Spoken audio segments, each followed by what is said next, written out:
जो एक्लिप्स पे ध्यान रखने वाला पार्ट होता है ना, दैट इज जी मेनली राहु केतु को ध्यान करते हैं। आज एक्लिप्स के टाइम पर जो सबसे ज्यादा पावरफुल है जी। वो राहु केतु है। पूरी दुनिया में सबसे ज्यादा पावरफुल जो है वो सूर्य को माना गया है। हाँ तो सूर्य फिर चंद्रमा, ऐसे करके ये इसको ऑब्जर्व करते हैं। तो जी ये जो टाइम फ्रेम है, इस टाइम पर सूर्य और चंद्रमा से भी ज्यादा पावरफुल राहु केतु है। जी और राहु केतु के लिए जो बेसिकली जब मैं उसको आइडेंटिफाई कर रहा था, तो जो उसकी टर्म थी, हम्म वो टर्म थी बेसिकली एक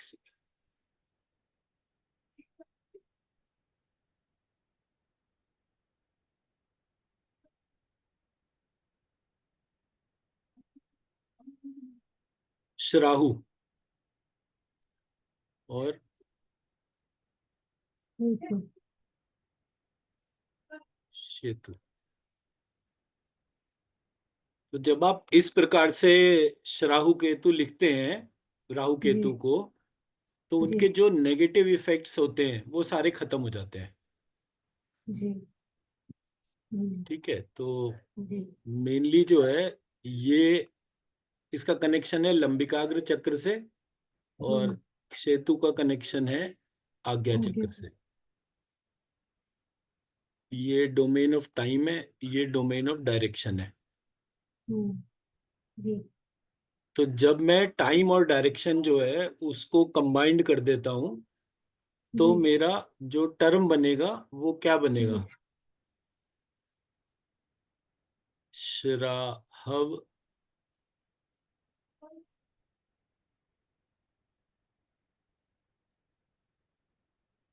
शेतव। जी ऊ की मात्रा जो है व से ट्रांसफॉर्म हो जाती है।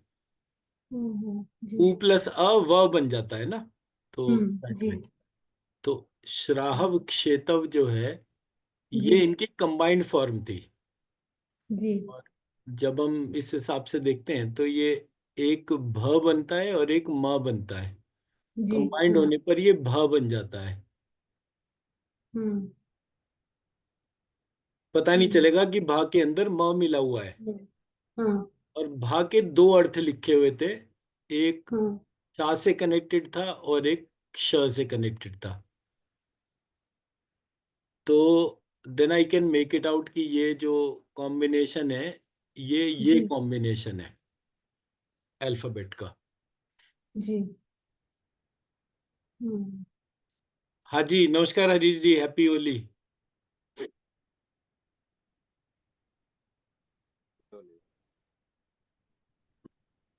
तो आपका मैसेज था 11:30 से 12:30 का मेडिटेशन का। हाँ, तो इसी को ही कर रहे हैं। मेडिटेशन शुरू करेंगे, सब लोगों के आने में थोड़ा टाइम था, तो दैट वे मैं थोड़ा सा राहु केतु के बारे में डिस्कस कर। तो राहु केतु जो है वो जी इस पॉइंट ऑफ टाइम पर जो है वो सबसे जी ज्यादा स्ट्रांग है।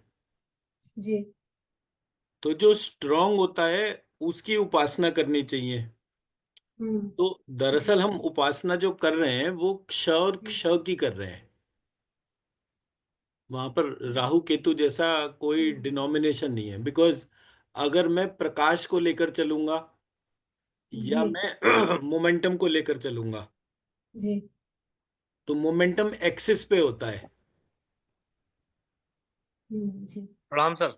हाँ जी, नमस्कार जी, हैप्पी होली। तो हैप्पी होली सर।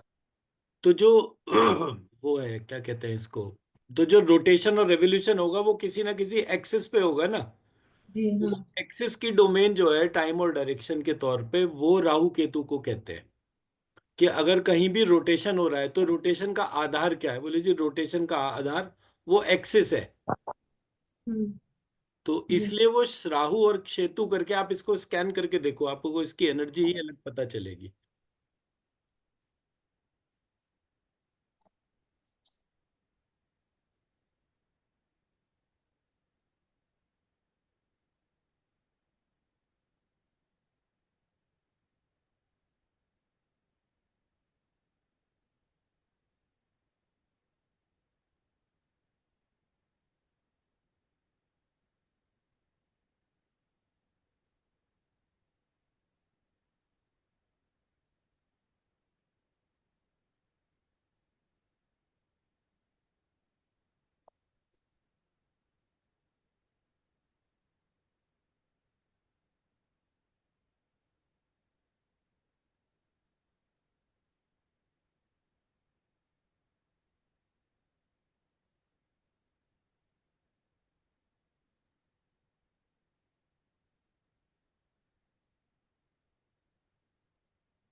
इसकी बढ़ी हुई है सर।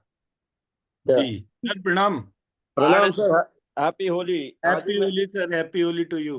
ओके, मैं एक्चुअली कल ममारट I had been to my kuldevta temple, so that's no why problem, no problem. I just joined a little bit late. I just went to do वो बोला था ना आपने जो डालनी कल वो थी। शालिनी जी का एक्चुअली मैसेज आया था मेरे को हाँ कि हम चाहते हैं कि दोनों एक्लिप्स पे आप एक मेडिटेशन करा दें थोड़ी देर का। हाँ हाँ। तो मैं अभी बस जो बात कर रहा था वो राहु केतु के बारे में बात कर रहा था। नो नो नो प्रॉब्लम, वही at the Rahul. Time of eclipse जो ये सबसे ज्यादा पावरफुल है, तो जो हम्म। पावर है वो है किसके पास में, उसके तौर पे जो है ये पूरा का पूरा डिस्कशन है। No no issue, no issue. मैं 2 मिनट लेट हो गया, ज्यादा नो ज्यादा देर नहीं। Problems, no problems, no problems. तो जी चिन्मय जी, क्या स्कैनिंग बैठा आपका? सर sir, क्या? like infinite solid energy. The energy is sir hard है, expanding hard. and it's solid. तो देखिए हमारे यहाँ क्या हुआ है ना, जो चीज राहु केतु हाईलाइट करते हैं वो प्राण एनर्जी को हाईलाइट करते हैं, कि मेरा सर जी भी काट दो तो भी मैं जीवित रह सकता हूँ। जी तो वो जो अमृत है वो अमृत का इन्वोकेशन होता है राहु काल में। बाकी तो उसके सारे इलेबोरेशंस डिफरेंट हैं और नेगेटिव हैं, बट जी राहु केतु जब आप उनको बोल पुकारते हैं और जी उनको फिर एक शरीर बना देते हैं, तो अब इस जी शरीर के अंदर जो है ह भी है, य भी है, व भी है, र भी है, त भी है। सो जी लाइकवाइज, सो आउट जी of the major chakras, 1 2 3 4 5 6 7, 7 chakra जो हैं वो यहाँ पर कनेक्टेड है। जी तो जो 2 चक्रा के तौर पे ट्रांसफॉर्मेशन हुआ है वो हुआ है मन, और वो हुआ है आपका मूलाधार चक्र, आकाश तत्व। हम्म, तो ये जो दो चक्रा है, इनकी प्लेन में ये पूरा प्रोसेस हो रहा है। जी और ये जो गर्दन कटने वाला जो पार्ट है, वही अमृत की ब्यूटी है। तो जब हम राहु केतु का ध्यान करें तो उनको ऐसे माने कि उन्होंने अमृत के लिए अपना जीवन अर्पित करा, और किसी के बस की ये नहीं था। जी तो जब इस थॉट प्रोसेस से आप राहु को देखेंगे कि कितना डिवोशन होगा किसी का, कि किसी ने अमृत के लिए अपना सर कटवाना भी वो समझा। भाई मान लीजिए मैं बोल दूं कि भाई आपको जो है अमृत देता हूं, सर कटवा लो, आप कटवाएंगे ही नहीं। वो जो सर कटवाने का जो डेडिकेशन और डिवोशन जो राहु केतु ने डिमॉन्स्ट्रेट करा, जी इसलिए उनकी पूजा होती है आज, इसीलिए वो सबसे ज्यादा शक्तिशाली है। मैं मेरी बात समझा पाया? जी जी बिल्कुल। तो ये वो पार्ट है which is till date was missing. और हमेशा एस्ट्रोलॉजी में तो क्या कहते हैं कि राहु केतु जो है उनको सबसे खराब मानते हैं। ऐसी होता है ना। जी राहु जो है वो छिपी हुई ज्ञान को प्रकट करता है। ये राहु की सबसे बड़ी प्रॉपर्टी है, छिपा हुआ ज्ञान, छिपा हुआ धन। जो जी कोई भी व्यक्ति फिनोमिनली इंटेलिजेंट होता है, उसका राहु बहुत स्ट्रांग होता है।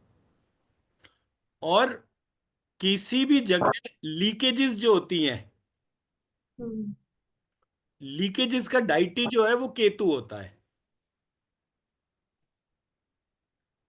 हम्म, ठीक है, तो जैसे मान लीजिए सर कटा, तो जब सर हम्म, कटा तो सर के अंदर क्या है, ज्ञान है। हम्म, वो कौन सा ज्ञान है, जो छिपा हुआ रह गया। क्योंकि सर तो कट गया, कायदे सर तो उसको मर जाना चाहिए था, पर वो मरा नहीं। तो प्योर ज्ञान छिपा हुआ जो है, जो नहीं प्रकट होता है, वो राहु की रिप्रेजेंटेशन है। अब केतु जो है वो सर कटने के बाद की डोमेन है। तो उसमें से लीकेज हो रही है, वो कांस्टेंट डिप्लीट हो रहा है, लेकिन कांस्टेंट डिप्लीशन होने के बावजूद वो खत्म नहीं हो रहा।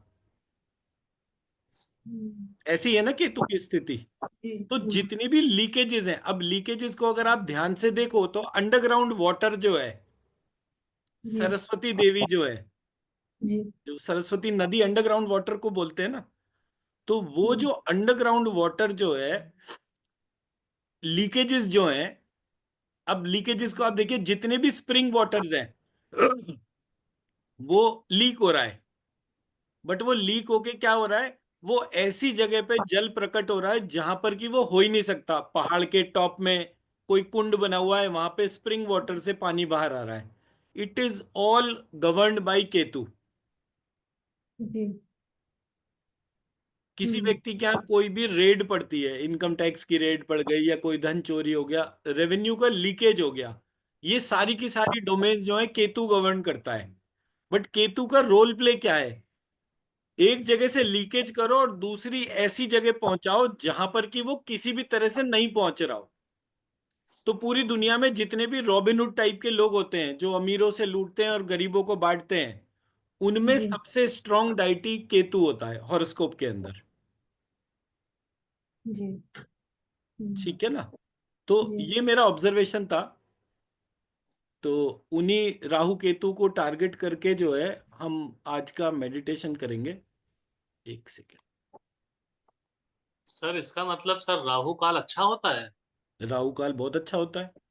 मतलब आपका राहु काल के किसी बारे में व्यक्ति का जो कोर्ट कचहरी का कोई मैटर अटके तो वो राहु काल में जो एफर्ट करेगा वो जी तुरंत जो है वो रिजॉल्व होगा। किसी के यहाँ बहुत एक्यूट बीमारी होती है, अगर वो राहु काल के तौर पर जो है वो उसको एड्रेस करेंगे तो वो एकदम से जो है वो ट्रांसफॉर्म हो जाएगा। क्योंकि एक्चुअली सर अभी तक तो हम लोग ये एक्चुअली जान के साउथ आते में हैं कि राहु काल खराब होता है, राहु काल में कोई काम नहीं करना चाहिए।